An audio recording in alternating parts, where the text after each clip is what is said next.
Welcome to the C4 Canucks Hockey Podcast. Every week, they talk about the Vancouver Canucks with a fair amount of nonsense thrown in. Sure, they're never the first with the news, nor the best connected, and definitely more off the rails than on. But they've been talking puck the longest, and that counts for something, right? So strap in for the longest running, best mediocre Canucks Hockey Podcast. It's C4 with Chris and Anna.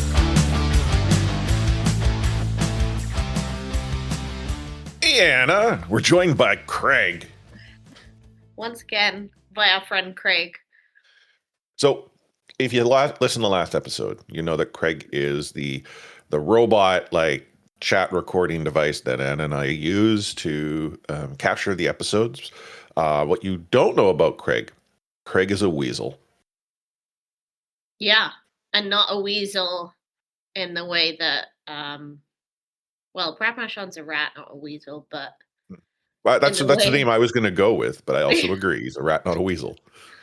But other hockey players of that ilk, not in that way. He is literally a weasel. Yeah.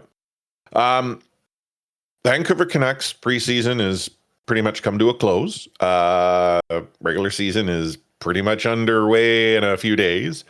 And you and I get to talk a little bit about how things have trickled out. The thing about it is that I haven't watched much Vancouver Canucks hockey over the course of the preseason. I haven't watched the last two games. I've watched a chunk of highlights. So I did watch the last game. That's the one game I did watch. So we both missed the actual fun game. Yeah, I missed it. Really fun game. I missed it. I've been watching a lot of Whitecaps action. I can tell you all about the Whitecaps FC. It's postseason for Major League Baseball. I have been watching the Blue Jays. I'm not like a diehard Jays fan. I know that there's this consummate battle in the West Coast as to who you should support. And my theory is that if you're wanting to support Toronto Blue Jays because they're Canada's team, have at it. You want to support the Seattle Mariners because they're the team of the Pacific Northwest, have at it. You want to support whatever team you want to cheer on, you cheer on that team. I could care less. I just it's passively follow the Jays. Find joy. I mean, it is cool that one of the Vancouver Canadians who was played for the Canadians this season is Yesevich. Yeah, he started the game 2 against the Yankees and just owned them. This kid who, to your point, started with the Vancouver Canadians, which is, I was going to say short season single A, but I don't think it's short season anymore. I think it's just single A ball. And so the way the juniors work in Major League Baseball or in baseball in North America is there's single A, double A, triple A majors. So you move up a series of tiers.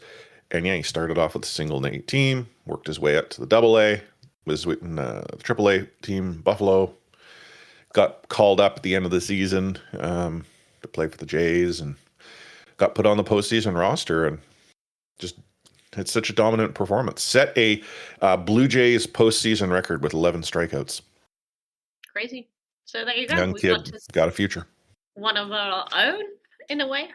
Yeah, I mean, there's a young kid on the Vancouver Canucks that's got a good future. There's a young kid on the Vancouver Canucks who wears a captain's badge that may have a bright future, hopefully in Vancouver. Right? He's almost certainly going to, the Vancouver. But let's dive into Rewind. Talk about these Vancouver Canucks. So the Vancouver Canucks preseason was, by all counts, a positive one, and people are already planning the parade route. It starts at Jackpole Plaza, heads up Thurlow to Georgia, straight down Georgia to the Raj. Oh, we're going that way? I guess so. You were not starting at the Raj?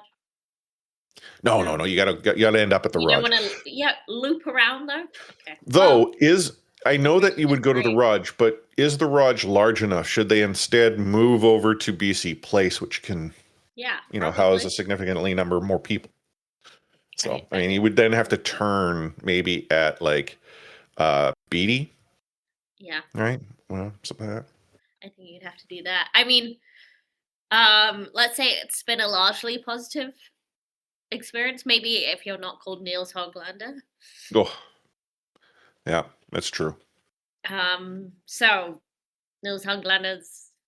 I don't think he was injured last time we spoke. So yes, he's going to be out for I think 12 weeks total. So He had surgery. hopefully, yeah. So Surgery. That's never a good word. no, no, but so okay. I don't mean to make light of the issue, but it drives me nuts.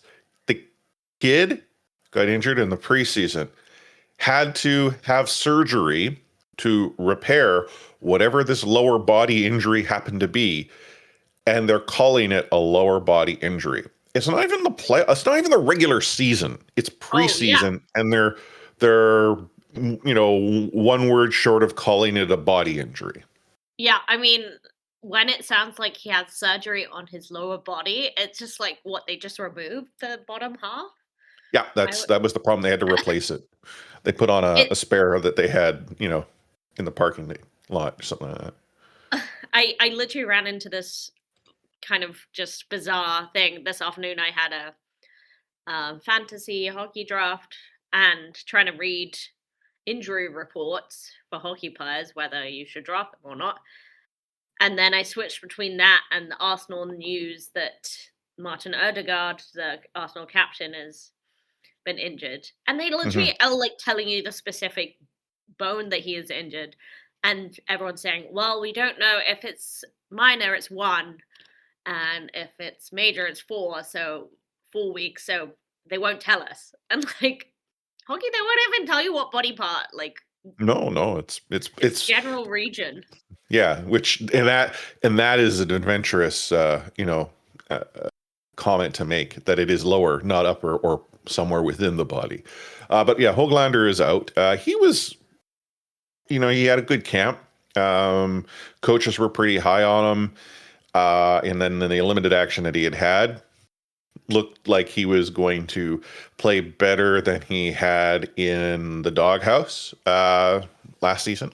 The whole cap, indeed. Yeah, the Hulk House. And unfortunately, any preseason injury is never a good injury to suffer, because not only are you now put sort of back to square one as part of your recovery, your recuperation, you then get dropped into the middle of a regular season where Yeah. players have been playing now for 2-3 months, and you're not going to be to that And level. the coaches can't even remember you, like the Mhm. coaches say, well, we saw this guy play like this the other night. Yeah. The other Neils on the team got Neil Oman got sent down to Abbotsford, Man. and a comment that I saw on social media: there are now Neils on Vancouver Canucks. Yeah. On that side of the binary. No zeros. Uh yeah, I mean, Nils Zaman really has done, pretty much nil in terms of preseason and camp, so that's barely yeah, it's not really surprising. Um yeah, is like the top of the lineup's looking interesting and good. Like the Heedle thing with the big asterisk of if he stays healthy Hmm. seems to be working. I think If they've he's coated so him in Teflon, God, I hope so. Because right? that's our option. Like that's it. Yeah, Um he's looked good. The to your point with the asterisk, I just why can't we Vancouver sports fans have nice things? I mean, yeah, that's my worry is that we can't. Yeah, that's the top of the lineup. Again, with the asterisk of if PD is PD, Well, PD which has looked like PD. I know. He was catching some heat this sort of past weekend, or I guess week, where there were some wanting more out of him. But I seem to feel that people are forgetting it is the preseason. Like, yes, it was sort of the last game of the preseason, and by then you have sort of a good handle on what your starting Yeah. roster will be. But PD was engaged. He was actively involved in the play. Yeah, sure, maybe not to the extent of Lekaramaki, who I don't know how the kid looked over the course of the preseason, but boy, did he want to make sure he got every opportunity he could on a power play to put pucks in the net. Yeah, and yeah, there was, where in the world is Jonathan Lakamaki until the last couple of games of preseason? But damn, has He's on he the shown second up? line power play unit and scores goals. That's Yeah, where Jonathan Lekaramaki happens to be. yeah. So I think that he's made a very good argument for himself. Um, I don't see how he. Yeah, I see him on that opening night roster. You would think. Well, Um, I mean, might as well get into it. The Vancouver yeah. Okay. Canucks, sent Mancini and who is the other person they sent down today to Abbey? Great Uh, question. I should have known. I'd read this up on this just before I hit record, but I'm an old man Yeah, and the brain is and we just forget not as things. sharp as it once was. You'd be lucky for me to even suggest it might have been Greg Adams at this point, because you know Greg Adams. Which one? Gus. But P.O. Joseph looks to be on the opening roster, whether or not he dresses. Uh, uh, what's his name? From So, Surrey appears to have made the Street Baines. Yeah. yeah. Baines. So yeah, and Max Sasson was waived yesterday. Mancini and Wielander were waived today. Um, yes, obviously Hogland is on injured reserve. Nils Aman we've covered, But and yeah, yeah, Lekaramaki, Ratu, these are names you and I had suggested were on the bubble. Braden Coots is they're considering, like, since we last recorded, you and I had talked about, no, there's no way they would burn a year on this kid. And yet the smoke suggests that while they're not keen to burn a year, they're willing to burn a year if he continues to look as good as he has. I don't know. I'm on the bus of burning a year. Like, yeah, the kids look good, but why burn a year? Because I'm awfulizing. I'm of the opinion Quinn Hughes likely leaves the Canucks at some point. Let's not go and burn a year of another potential blue chip down the road just for that. Well, we had one last hurrah, maybe. yeah. I mean, I don't think they should burn a year, and I don't think they will. Obviously, he's looked far more impressive. Like the staying power of this kid. Mhm. Like we didn't see him continuing to show up, especially as the preseason went on and more NHL players, level players came in. But it's still preseason and regular season with all the physicality, the speed, and the travel and the day to day nature of that coming with that. I think it's a worthwhile thing for him to learn to do. But beyond that 9 game side, don't think that's something they should be really doing. It is Oh, interesting. Obviously, I think a week ago when Alvin was speaking, he was saying if he gets sent down to junior, this is all the benefits and this is how he can continue to develop, which led me to believe he's not even getting, a 9 game look. They're getting ready to send him down. But but the like, closer why we keep get, him at yeah, this point? Like, it's if you're to not going it's to, to it's to show him what the NHL is, and just well, no, say, no, no, can no. you So keep up? sorry. I mean, if you're going to send him down, like the regular season kicks off with the Vancouver Canucks on, was No, it Thursday? yeah. So Yeah. it's Thursday. So are you keeping the kid for practices and then you're going to send him to junior? Or are you keeping him so you can sit upstairs to watch a couple of games and then send him to junior? Like, Well, is he the quote unquote, regular season black ace? no, I mean, you've got to, like, if you're keeping him, get him into a few games and you say, like, this is the NHL. Can you do that? Well, This is and where that's the you're thing. going to be all close enough in a year. You're going to be in I agree to that. Yeah, if you're going to keep him, you got to get him into some games, and you don't get him in. You don't, was it 7 or whatever it is? You don't burn a year for the sake of, well, this kid looks good. He does look good. Give him a taste. Have him go to junior. Come back for more next season. Yeah. And it's, if we could send him to Abbey and have him work with Manny straight away, great. But that's not the case. So Um, I think that's go junior ahead. is still the answer. No, that's all. And I just want to go back to the P.O. Joseph. I said, oh, he made the team. Well, I mean, he has ish. Apparently, he picked up a knock. He's day to day. Yes. So that may play into it. I didn't realize that he was day to day. We spent all that time speculating whether he could make training camp or not because he was on IR and all of that.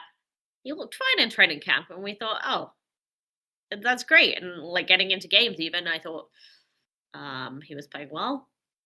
But yes, he seems to be. I don't want to say he's fragile. I'm not saying that yet, but he is day to day. So that will remains to be seen whether he is on the ice.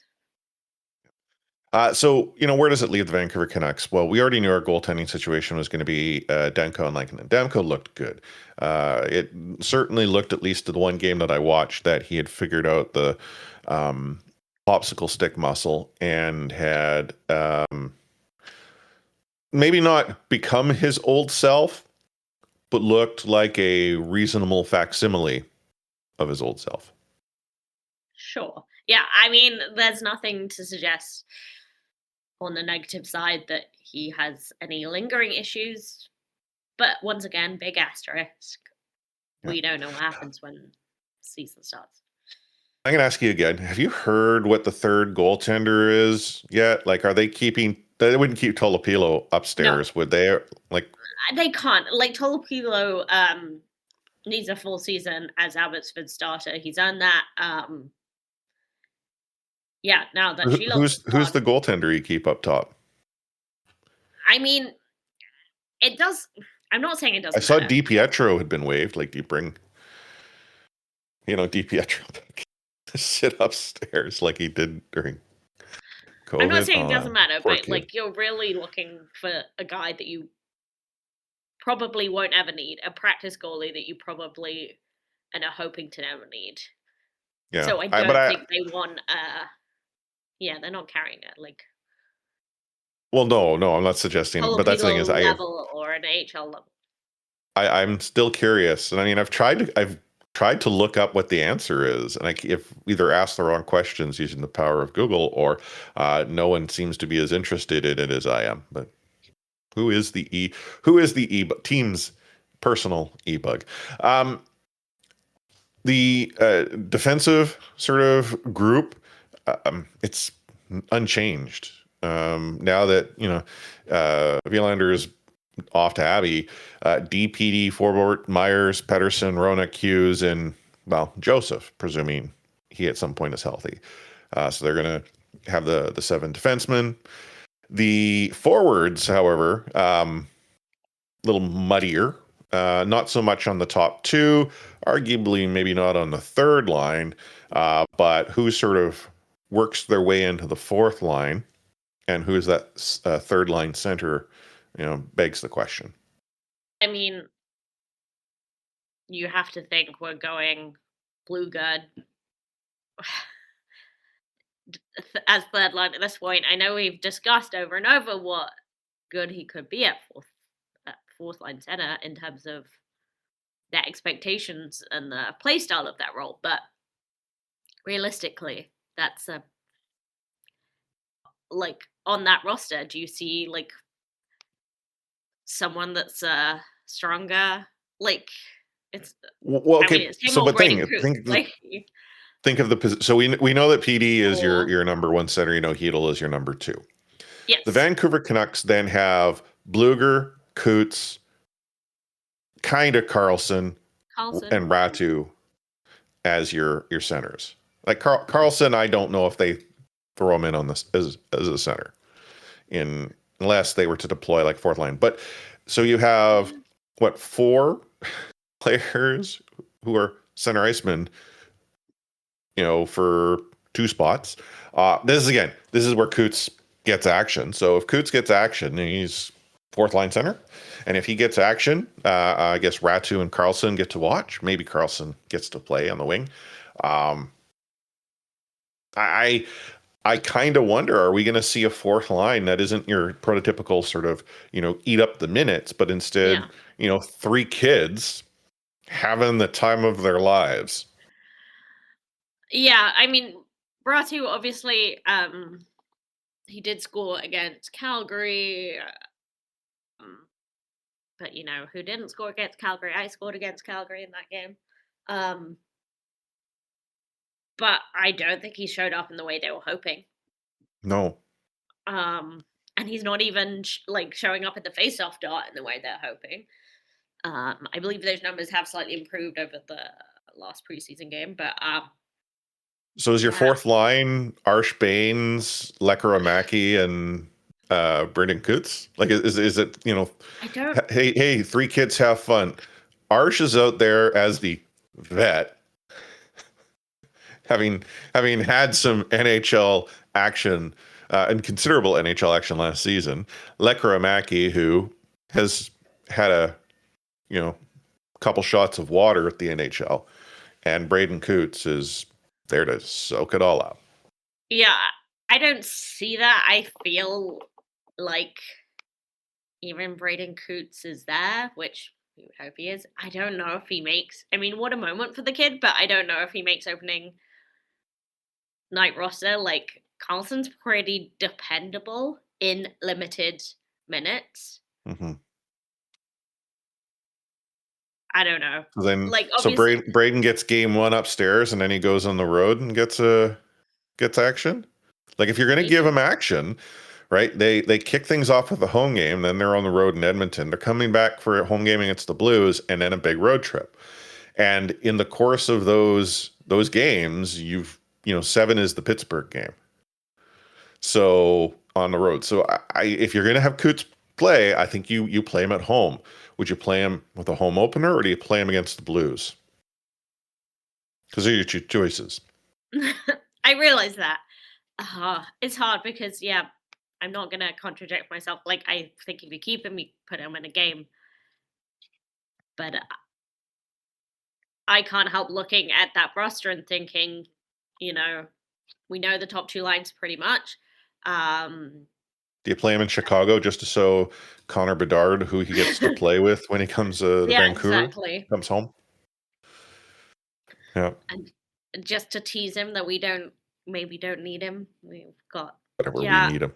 Oh, Connor and Macklin, they're coming home. You're one after each other. Yeah. Well, if we take Macklin, we have to take Will Smith, because otherwise he'll cry if he's not with his That's buddies. fine. I will make that happen. If it means Macklin Celebrini gets to be a Vancouver Canuck, we'll make that happen. 3, 4, 5, 6, 7, 8. I mean, so it's if you play the 9th game, or you get 9 games. I thought it was 7. I thought it was game, like you get 9. Is it 9? Okay. Well, it's a number, and once you get them, your year is burned. Who knows? Maybe it's actually changed now in the new collective agreement that means NHL players can wear clothing if they wish. What? Well, no. I mean, it's the I see. wear what you want to the rink, right? I know, and it's just so, like, as I predicted, it's just the most disappointing thing. Maybe, like, PD dresses nicely, maybe one other player. I love that the old school people like Marcus Pedersen still wears a suit, because he's just clearly like one less thing to worry about. I'd totally show up in like sweatpants, maybe some basketball shorts. I'd be just like, whatever. I'm Comfy pretty sure, clothes. obviously not in the last game because he was Crocs and socks. Go full dad. I think PO wore something cool. I seem to remember in one of the games. But yeah, it's just embarrassing, honestly. Like, it was weird to photograph the players coming in and say, like, looking sharp when it's like them in the most boring suits imaginable. But at least they were suits, Like, at least it was something. Now we're just seeing Quinn in a wrinkled shirt being like looking Looking more down at his disheveled phone. and sad than usual. Yeah. Anyhow, before we take a break here, dive on the half full, half empty. You and I won't be here to talk about the opening game because it is Canadian Thanksgiving, and as a practice with long weekends, we take a weekend off. It just happens to be timing wise, start of the NHL season. So the Vancouver Canucks are going to have, they actually have 6 games in before we record next. The sixth game is a nice 9:30 start. Yay. But Calgary at home, Edmonton on the road, Blues at home, Stars on the road, Blackhawks on the road, and the Caps on the road. Of those 6 games, what do you prognosticate? You don't have to tell me game by game. How many points do you see out of that 6? Based on the play of this potential Stanley Cup contender out of preseason? Based on preseason play alone. I mean, I kind of have to go game by game because that's the only way I Go can game by think about game. it. I think they beat Calgary, lose to Edmonton, beat the Blues, lose to Dallas, and beat. Yeah, I think they go like alternate. Basically, they've got to 6 beat points. Chicago, Any and loser points out of those losses? yeah, they're gonna get a loser point in Washington because they will Okay. wake up halfway through the game. Okay, so 7 points. Okay. Okay, so I'm going to say 8 points. I'm going to say that they're going to find a way to get 4 wins. Nice. That's optimistic. Okay. So And optimistic. I love that. I'm basing this on very limited knowledge. I watched absolutely no NHL preseason hockey. I saw highlights or lowlights out of the Panthers Lightning game where Oh yeah. 307 million penalty minutes. Oh, hey, Oh, did you including hear the goal that players. got like annulled after the game because the player who was on the ice and Yeah. assisted on it had been given a game misconduct earlier? Like Yeah.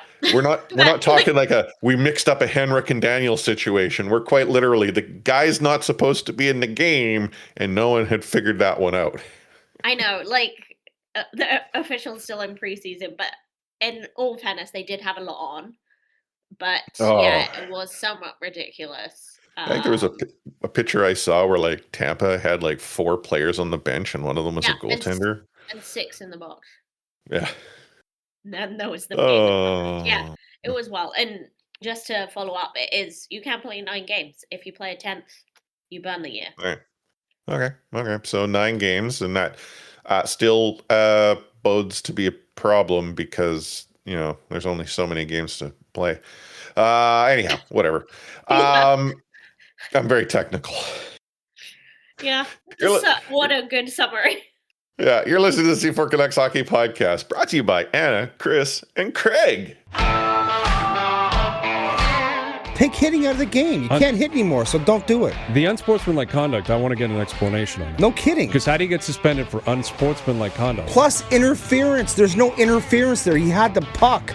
Now, Madison never ever did that before. Now, why did he do it? And that because he was mad. Well, your early favorite for the Calder Trophy, that's for sure. Elias Pettersson, you might even say your early favorite for the Hart Trophy. Just to get back to your question, Elias is going to play plenty. He didn't play. He's going to get a lot of power play time. And yeah, I'm concerned about our offense. We lost 200-point players, and we've got to find a way to score. One has to think that Operation Keep Quinn took a hit over the course of the past week-ish when Luke signed a deal and they're in Jersey. He was also asked about, Quinn and by it was a fan event and gave a sly answer, but Quinn's leaving Vancouver, isn't he? I mean, possibly to probably, but I don't Like I don't want him to go, and I don't want to manifest it by and speaking it into I reality. truly don't think playing with his brothers outweighs other considerations of Like money? yeah, exactly. Like I'm just saying it's not the only consideration. Money is a big one. Like I'm sorry, like Luke Hughes seems like a lovely young man, but the bet on his potential here is a big one in his contract. Like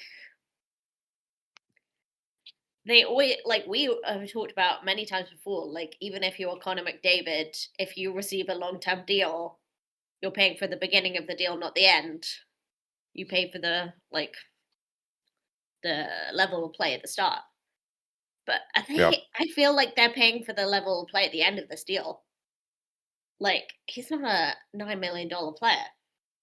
He just isn't, and like good for them for Jackson making that bet. Lacomb's a $9 million player. I mean, yeah, you're right. He is because he is being paid that way. So, and yeah, Kaprizov is apparently a $17 million player. Okay, that I Kaprizov deal is absolutely bonkers. is bonkers. I thought he was gone. By the way, he seemed like so resistant, but it turns Like out lots of people can be persuaded for $17 million. you know, I could be persuaded for 10% of that, 1.7 million. I could be easily persuaded, Anna. To live in Minnesota. Yeah, for 1.7 Yeah. million, I Yeah. probably could be persuaded.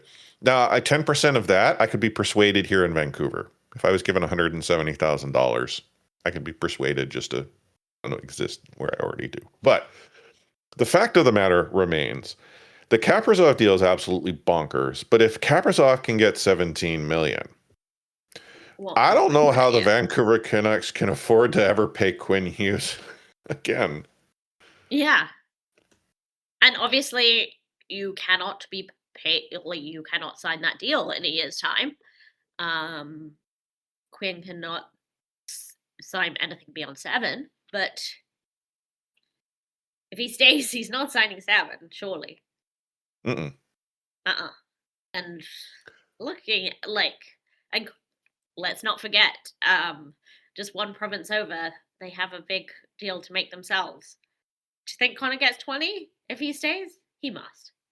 Oh gosh, if he stays, I think it's you max out whatever McDavid wants to keep him at Edmonton. And okay, Of course. there is a dark thought that does Edmonton decide too rich for our blood? Boom. That would And be an insane call, though. but like Edmonton, I mean, a different time, different era, different owner, and all that jazz. But Edmonton was the team that traded away Wayne Gretzky, the untradeable player, True. right? So, and I'm not trying to draw any form of parallel here, and I don't think Edmonton goes and gets rid of Connor or looks to allow for that to even occur. But Connor is going to have to leave games with the Brinks truck full of the money he'll be taking away. Like he will be paid. Quinn Hughes, best defenseman in the league, is going to get paid. I don't know how the Vancouver Canucks afford it. Like you look at the Vancouver Canucks salary cap situation. Yes, they're going to have quite a bit of money off the books, so to speak, to pay for Quinn. Quinn will then be required to pretty much play triple the amount of time on the blue line and he does, and occasionally fill in up on the front because they're just going to have a series of Jags occupying space. The NHL is predicting the cap to remain over the next couple of seasons somewhat depressed. That's not to suggest it shouldn't go up. Is that they are apparently the PA and the league are thinking of trying to allow for things to settle and keeping it artificially low, with it then blowing up sort of 3 years. Well, the problem is the Vancouver Canucks need to sign a deal with Quinn before it goes up, or they project it to go up. So, yeah, I mean, I think it just explodes things. And we've talked about it before, and sorry, any Avs fans that are listening, but Quinn Hughes is the best defenseman in the league. He's got to be a tier above, right? Like maybe Jack Eichel is getting a similar sort of deal, or like at least he wants at least that now. But yeah, I would think that Quinn is just the most important thing, not just for the Canucks, just in the world.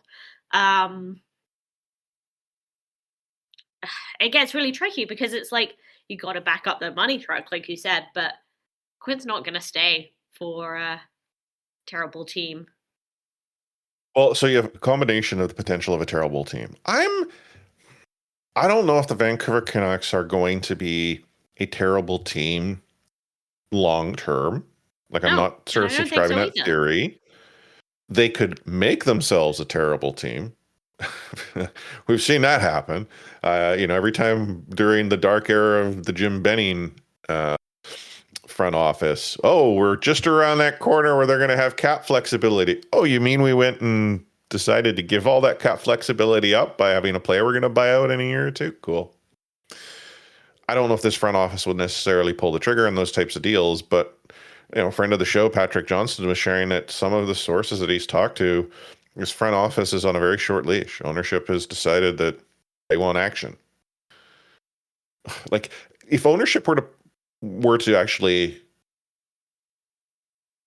press that big red button, how does that look to Quinn? Like, oh, we blew it up. There's so many things. Like, there's so many impediments. Like, this is the part that actually I feel is completely asinine. Like, we can be optimistic and hope that he stays in Vancouver. He's got the C on his jersey. Kid's a Canuck. He's good people from what we can tell. But, oh my goodness, there's just so many things that the Vancouver Canucks are self-inflicting that make it a tougher decision to hang out. If he wants to play with his brothers, which I would think he wants to. Yeah, I'm sure he does. But yeah, it's just one of many considerations. And like I think we're saying is that the Canucks' near future is much more important, I think, as a consideration. If the Canucks' near future is looking strong, I think he thinks I'll play with my brother someday. Yeah. Like down the line. But anyhow. It's such a big if. It's such a big if. Some other items. Roslovic, still an unrestricted free agent, still hasn't found a dance partner. At this point, I kind of wonder if he ever will. Jack may have... The lights have gone on, Like, that last call, they've rung the bell at the bar. Do you think he or his agent overplayed his hand? Or was he simply not getting reasonable offers? I think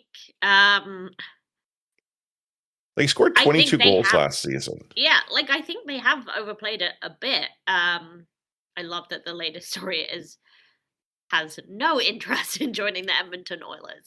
All right. Very funny too. That he has that, but it's just I respected, I think you want to get the best deal you can from a player perspective, and I don't think there's anything wrong with waiting for that.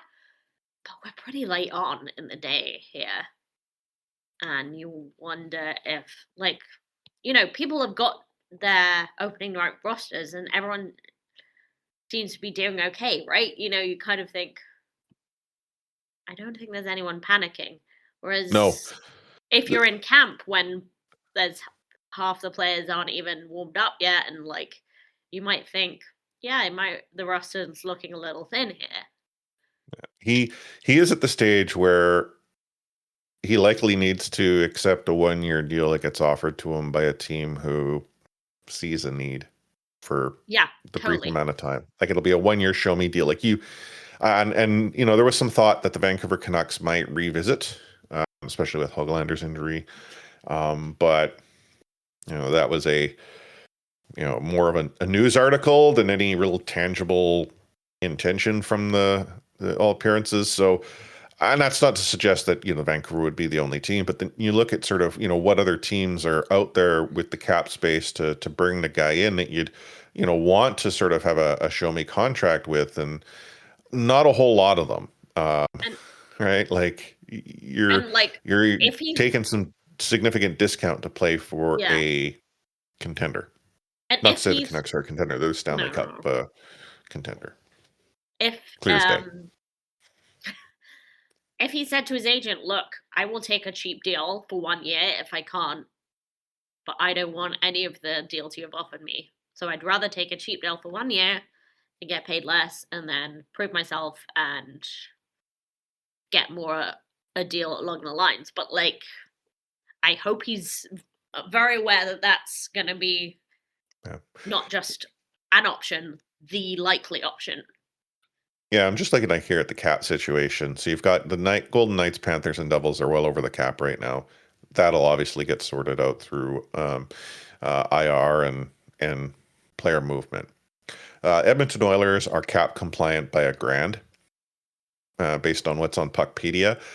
Stars 310K, Lightning 405K, Islanders 573, Blues 625, Leafs 730.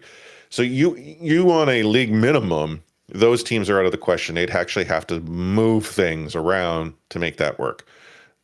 Vancouver Canucks are your first sort of suitor, but the Canucks have too many active players, requires a move. Rangers, they have space, right? I mean, playing the Big Apple, but again, you're probably getting a league minimum to go there. LA, they've got space, probably league minimum. Like before you're going to get a reasonable deal comparative to what you've already been paid, you're talking about the mammoth. Yeah. You're like Seattle, maybe. Hey, Utah, they got a practice facility. I mean, there's something going with practice Yeah. facilities. And honestly, who knows what's going to happen with the mammoth? They're great big question mark, but Mm-hmm. I'm not getting overexcited about that. Yeah. Anywho, NHL season starts in a handful of days. Anna and I, as I'd mentioned earlier, we're going to be back in 2 weeks' time. That's right. We are taking a weekend off because it is Canadian Thanksgiving. We will, however, when we return the weekend after that, go to our weekly schedule. With really the only weekends missed, due to holiday, which I believe won't be until December, where we usually take one of the weekends off around sort of Christmas, New Year's. It sort of varies. But we will obviously keep you abreast as to when those dates are here on the show. But as we do when you reach the end of a show, we share a few things. First and foremost, if you'd like to support the show financially, throw a few bucks our way, you can do so by going to buymeacoffee.com/C4podcast. Buy me a coffee, otherwise known as Buy me a pint. and you can either throw a handful of dollars our way to buy us some physical pints, and I have yet to get together, but we will at some point enjoy a couple of pints that people are buying us over the course of the year.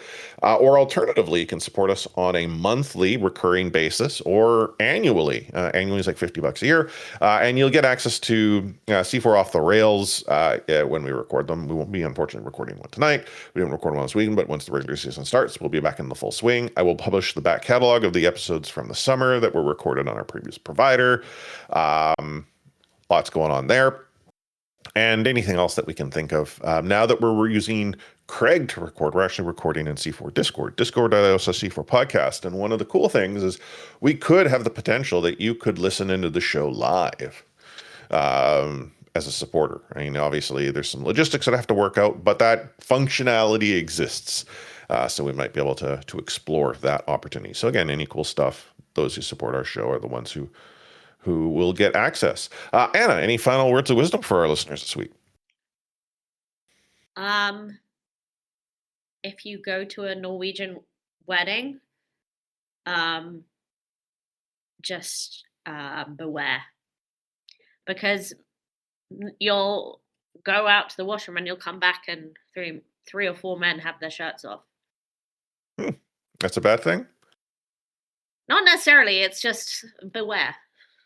Okay. Well, I mean, if I go to the washroom, I expect shirts to come off now. Tarps off, as it's known in the biz. Final words of wisdom from me is that while it might be the middle of October, one should still be wearing sunscreen when the sun is out full shine and you're hanging out outside like I was today on a couple of different soccer pitches. One which I was coaching my daughter's team, and the other one I was watching the Vancouver Whitecaps SC beat the San Jose Earthquake. Vancouver is a Canadian Championship winner as well. 4 in a row. They secured the four-peat. Yeah. Plus, they are a hot team right now. The Canucks, so. Yeah. Well, yeah, Mueller came out, traded jerseys with Draisaitl. Yeah, I saw that. I'd say the jerk, but a German player, I get it.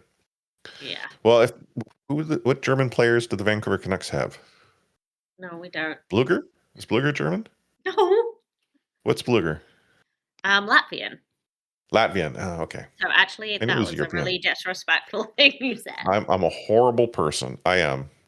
I'm old. Complete sidebar on that, but it was making me laugh in my just on the German player thing on my fantasy draft that JJ Peterka is listed as J Peterka. JJ, but J. Did you draft any Canucks? Did I draft any Canucks? My answer is no, I didn't. I believe I did on my other team. So I have 2 teams. One of my teams is called But Daddy, I Love Quinn, even though I don't have Quinn Hughes on my team. But I would if I could. I have Petey on that team, and then I have Bo Horvat, so I'm happy with that one. Honorary Canuck, okay. Honorary Canuck. But I don't believe there's any Canucks on my other team. Well, whatever. At least one of your 2 teams has got Canucks. I have 1 team, 0 Canucks. I have 2 of my favorite names in the NHL, which is Jonathan Marchessault, because then you can say, when did the Canucks season usually end? March or so. And Frank. Frank Vetrano, because for his first season or 2 playing in the league, I thought they were saying Frank from Toronto. Not kidding. Is he from Toronto? No, he's American. Oh, but I just have a dream Missed one day, opportunity. even though that he just re-signed with the Ducks last year, that he's going to play in Toronto one day. Okay. I'll take your word for it. If you want to follow the show, we're c4podcast.com on socials at C4 Podcast or the C4 Podcast on X, the real C4 Podcast on Threads, and c4podcast.com on Blue Sky. So on behalf of Anna, A403, and myself, Chris at Light Force, and Craig, we out.